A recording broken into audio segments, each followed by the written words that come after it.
My goodness, if we can accomplish those things, what else can we accomplish if we decide we have the power to do so? But to the extent that we've all been persuaded, oh no, we don't have any power, they're too powerful, and I give talks all over the country, it's the number one thing I hear.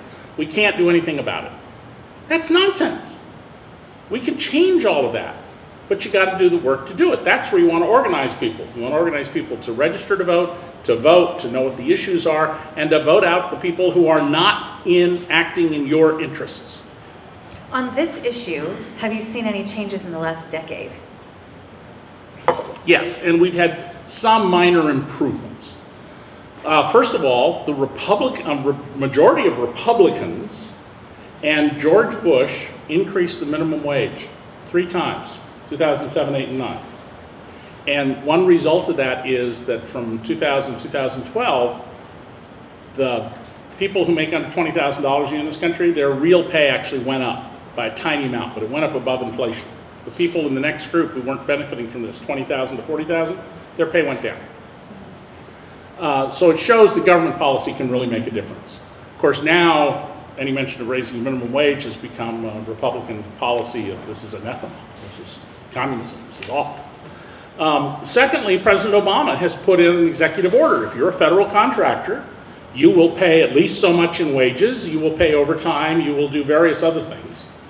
And the federal government is an enormous purchaser of services, so that will have an influence. Now, the government tends to hire people to do highly paid work, right? I mean, even if it's Lockheed's not hiring people to sling hash, it has a few of those. It's hiring people who will build killing machines, and that requires a lot of education and skill, so minimum wage doesn't particularly affect these people. We've had local governments succeed in raising the minimum wage. And in Seattle, where there was a big campaign to do this, I went there and I spoke to the people running the campaign. Everybody said you can't do it. And one of the allies that made this happen is a billionaire, a guy named Nick Hanno, who says we're being taught in neoclassical economics that everything comes down from the top. You know, the old saying, only rich people give you a job. Absolute nonsense. And he practices what he calls middle-out economics. This is a guy who's had numerous companies, his family are entrepreneurs, and they got the $15 an hour wage, and there's been no disaster. Things are better. San Jose has a higher than state level wage law. I went there and interviewed people and asked people, so did you think about driving to Los Gatos or Santa Clara or Milpitas to go to a restaurant where they pay people less and the food's a little less expensive now? And people immediately said logical things to me, like either I didn't know about that, but many of them said it cost me more in time and money to drive my car there. I had one person say, you know, even the gas at under $3 a gallon, I could tell you when I was doing this work, the gasoline would cost me more to drive to Los Gatos than it's worth. And what happens when we raise wages and conditions for people?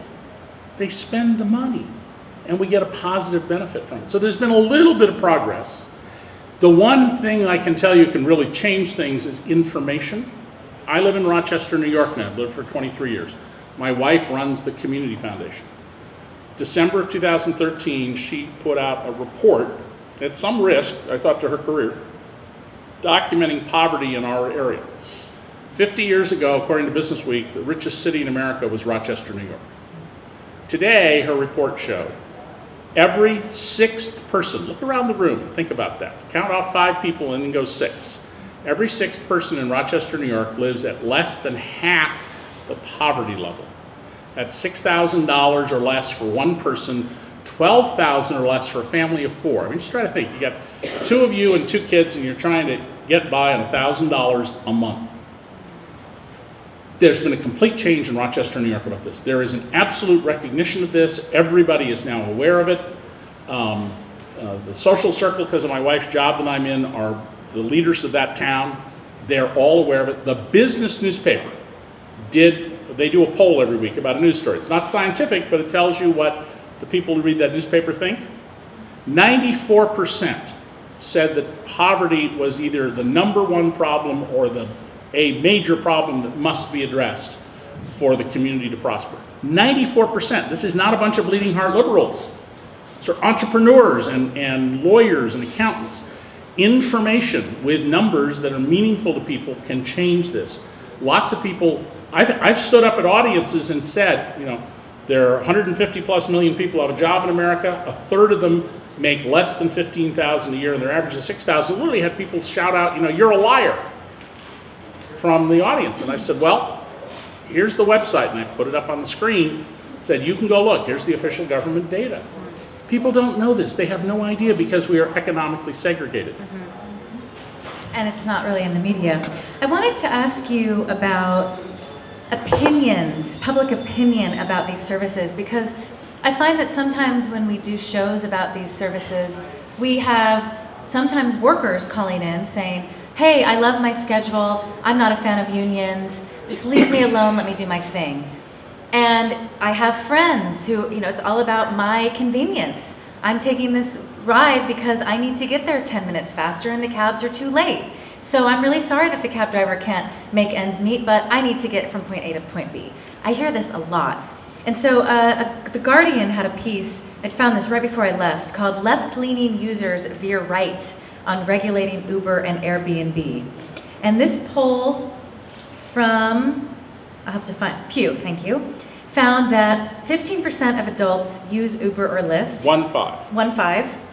Those tech-savvy users tend to be young, highly educated, affluent, urban, and politically liberal.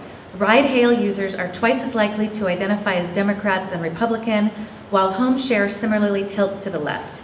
But that liberal tendency does not translate into how customers view one of the most controversial topics faced by state and local governments, whether or not to regulate these new companies in the same manner as traditional taxi or hotel companies.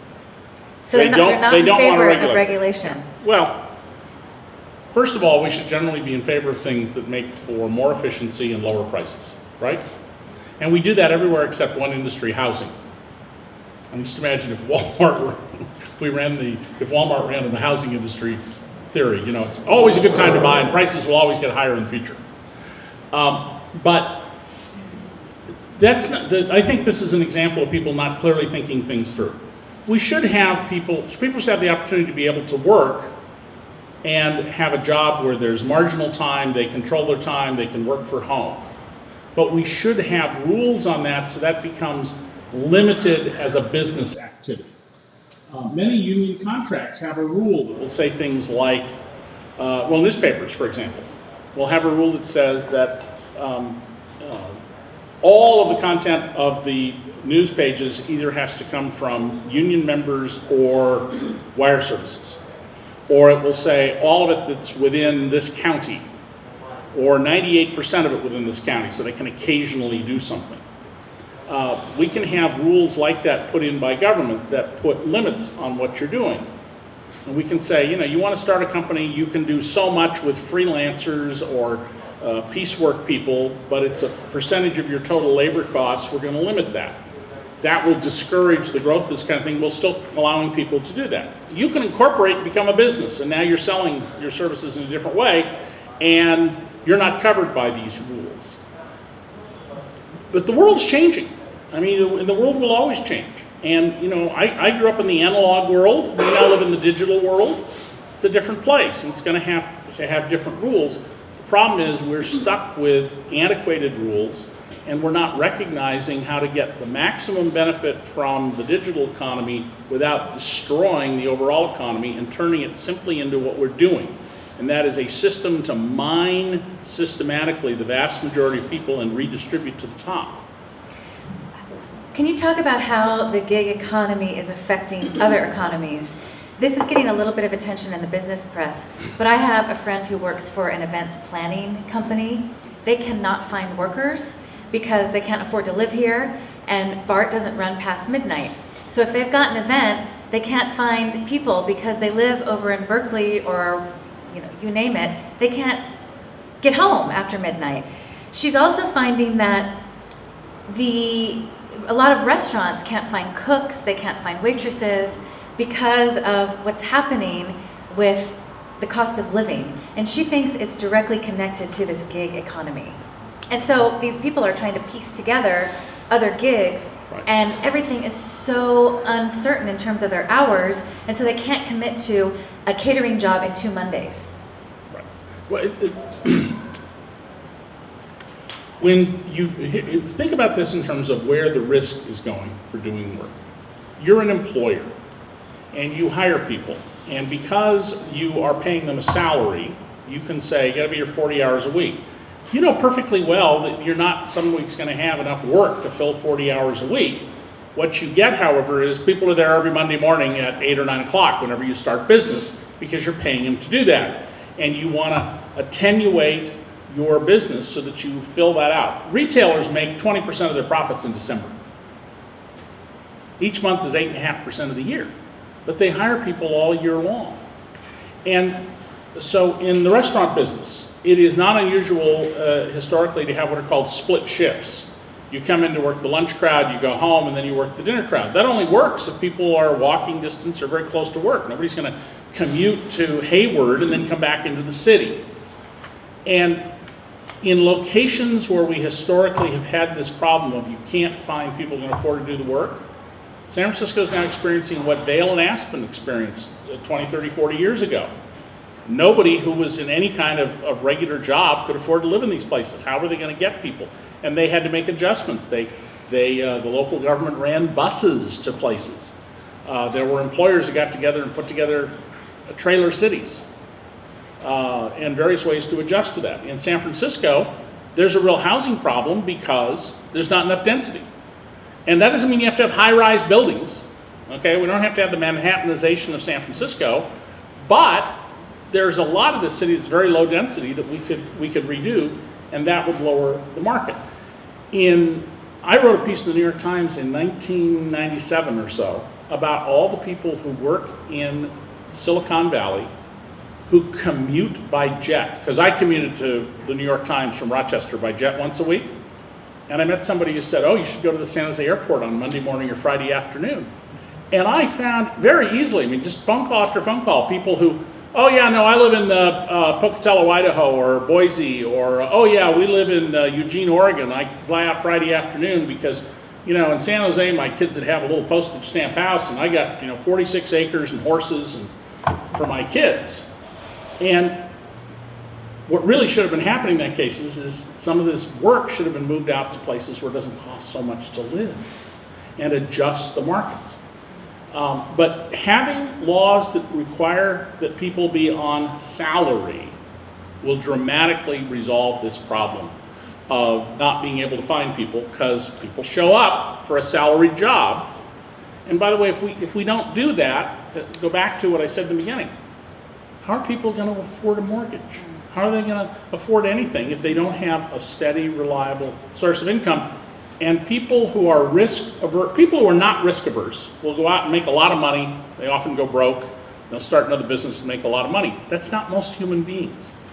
Most human beings want to get a paycheck every week. Do you think that these lawsuits will change anything? Lawsuits that have been filed by independent contractors to be salaried employees? The problem with the litigation approach is this. When social reformers, Ralph Nader and others, said we can address a lot of these problems by applying the law, the right in this country is very smart. And they want to look at this, they looked at Ralph Nader and they said, oh, you know what, Ralph Nader is really a threat to us. Go read the Powell memo. Just go to the internet and put in Powell memo and read lawyer Lewis Powell, who became a Supreme Court justice's memo to the Chamber of Commerce on how to bring the press to heel, destroy the unions, and turn everyone into being subordinate to the interests of business. And so what did they do? They immediately began setting up counter litigation, but they did something very smart. The judiciary in this country is overwhelmingly appointed by Republican presidents. And there are studies you can go read about the appointment of federal judges. And basically Democrats in the White House have been pretty balanced. They'll appoint Republicans or Democrats as long as they seem to be reasonable. But when Republicans in the White House, there is a litmus test. And you gotta be someone we really trust to follow the kind of ideology that we want, or you will not be appointed to the bench. And it's gotten to the point now where we have judicial decisions that say things like, someone makes a claim of absolute actual innocence. There was a hearing before the Supreme Court about this very question. And there are judges whose position is, well, but you had a fair trial and you failed to bring these things up, so we can execute you. So the problem with judicial strategy is you got to have a balanced judiciary. And you have to have judges who don't follow some ideological pattern and weren't picked for that. They were picked for their devotion to the principles of law. We're going to take questions in a few minutes, so if you have any personal stories to share, or if you have any questions, please get them ready. I want to ask you about where we're going, David, because there are about 400,000 independent contractors drive for Uber. Nationwide? Yes. The value of Uber is 51 billion with a B. And in 2014, Uber CEO Travis Kalanick said, driverless cars will eventually replace its current drivers. A self-driving Uber car was being tested today in Pittsburgh, Pennsylvania. So he said it, if we can get these driverless cars on the road, bye-bye drivers. Yeah, well, I think you're going to see that first with probably delivery trucks. There are 3 million truck drivers in this country. One of my sons was for many years a long-haul truck driver because he said he liked it. I met other truck drivers. I don't get it, but he liked it. And if you're in the trucking business, what better than to be able to get rid of your truck driver? Or, oh, it's your sleep time. Well, we're on the open road now. We're not driving through urban Los Angeles. We're on the 5. So as soon as you get through the Tehachapi Pass, you climb in the back of the truck and go to sleep. The truck drives itself and it wakes you up as you reach Sacramento to deliver your goods. I mean, that's going to make these businesses much more profitable. Much of the labor that we think of is going to change. And here's the way to think about that. More and more labor is performed by capital. Someone has a job hauling sacks of grain from this place to that place. If they can save enough money to buy a donkey, they can now haul a lot more grain. If they save some of that additional income, they can buy a cart. And the donkey-drawn cart will do even more. If they save enough money, they can buy a truck. And if there's enough volume and they save their money, they can eventually build a one-person railroad. And by the way, there are a whole lot of short-haul one-person railroads in America. And now make a tremendous amount of money, and the work is being done by capital. And that's a real crisis that we face. What do we do in a future where capital performs most of the labor if capital is highly concentrated? So I'm not arguing that people shouldn't have capital, but if we don't have a distribution of capital that is broad, we're going to have a problem. And there's another underlying problem about this. The founders of this country warned us about this. This is one of the most fascinating stories I didn't know till a professor at Rutgers called me up and harangued me, and I thought he was a nutcase until I started reading the records. The first law that Congress passed for workers in America, the very first one was one about paying sailors. So this is when they came into port, because you don't want unpaid sailors being dumped in your port. You get violence and trouble. But the second one they passed was the British Navy was harassing American cod fishing ships in the Grand Banks. Back then, about 80% of federal spending was to pay national debt. I mean, not now, it's 3% of federal spending, and 80% of it. And we needed the foreign earnings from the cod that we sold to other countries. So Congress was asked to subsidize this. Well, Thomas Jefferson, a man of science, said, oh, I want a study of how to do this. And the study came back and said, well, you don't want to pay this to ships that just pay a flat wage. They're inefficient. You want to pay it to ships where the workers are paid a share of the profits, and they have a contract written in advance on what profits they will get. Sort of sound like a union contract? It was a great success, and the workers got 62.5%, 5/8 of the subsidy, and the ship owners got the balance. John Adams said that everyone in America should be their own little capitalist. It's my words, not his. He wanted you either to be a farmer who owns your own land, a yeoman farmer, or a craftsman who owns your own tools. It's not practical now to own your own tools. Even if you're a software developer, basically you're working on somebody else's big computer if you're in a big business. But he said this: if we become a country where people have no property, they don't have their tools, they don't have the land, They are pure wage earners. A business aristocracy will arise, and it will persuade these people who do not understand property to vote for laws that they will be told are good for them, but they're really only good for the business aristocrats. Sort of like what we're seeing today. Well, I have a question about automation. So Robert McChesney, who is an incredible author, he writes a lot about journalism. He and John Nichols, a reporter with The Nation magazine, are out with a new book called People Get Ready, The Fight Against a Jobless Economy and a Citizenless Democracy. And Robert was on my show last week, and he said that they decided to write this book after they heard about Eric Schmidt and a talk he gave at Davos. So Eric Schmidt is a high-level executive at Google. He is worth almost $11 billion. At Davos, he said, in the next 2 or 3 decades, the projects that technologies that Google and high-tech companies are working on will eliminate a significant percentage of the jobs in the economy. He said, for the next 20 or 30 years, the issue of unemployment will be the single most dominant issue in the world. They cited a few economists at Oxford who say that 50% of existing jobs in the US will be eliminated over the next couple of decades by robotics and artificial intelligence. Now, Robert McChesney is also a professor, and one of his PhD students went to a conference of high-level executives, and a leading CEO of one of the largest industrial corporations in the world gave a presentation at this conference. He has several thousand, hundreds of thousands of workers in Germany and factories all over the world. These are union workers, they make really good wages. It's like they're working in the United States 40 years ago. So someone asked him, is this stuff about automation really serious? And he said, not only is it serious, we have the capacity to completely eliminate the entire workforce, but we cannot do it politically. If we were to automate our factories in Germany, the middle class would burn. German social order would collapse. It gives me the chills. And McChesney said, that's how serious it is. It's just a matter of time. I'm not quite as apocalyptic as that, but that is absolutely the trend of where we're going.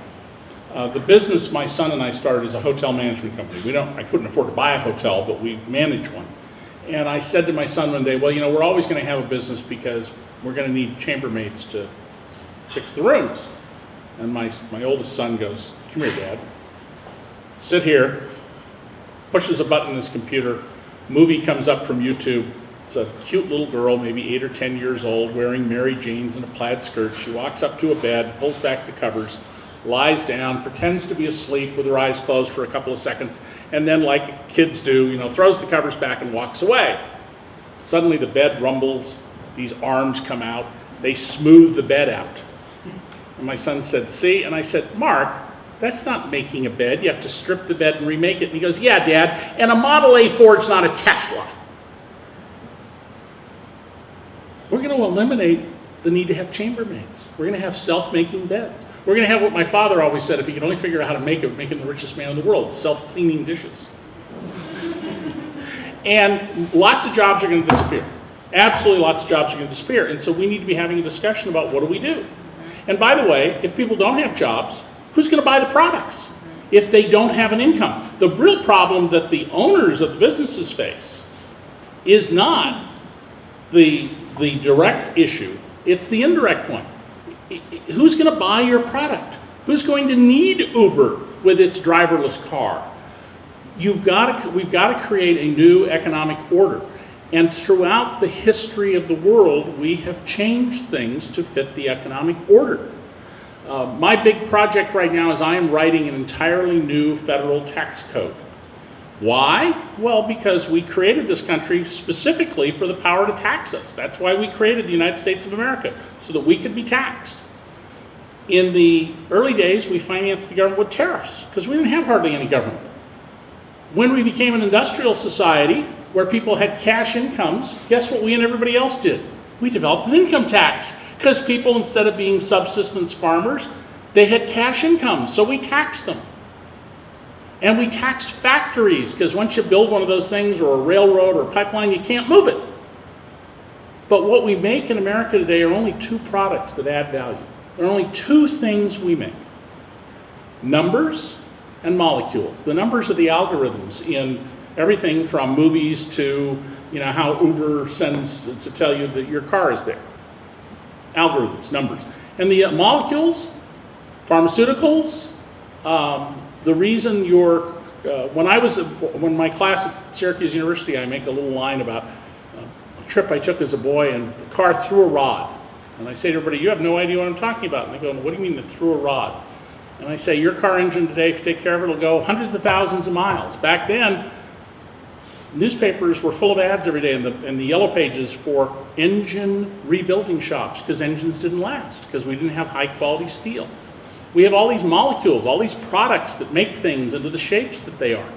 So that's what we make, molecules and numbers. Well, guess what? The actual ownership of those things can be put on a piece of paper held in the Cayman Islands or Singapore or somewhere else, and we can't tax it. So we have to have a new tax system to tax that. And on the economic side, we've got to figure out what do we do where we don't need work, since most people feed themselves with work. And if we don't solve that problem, we will have violence. It's a very simple choice. We will have violence. And that's not a good answer. So that should be in the forefront of our discussion today.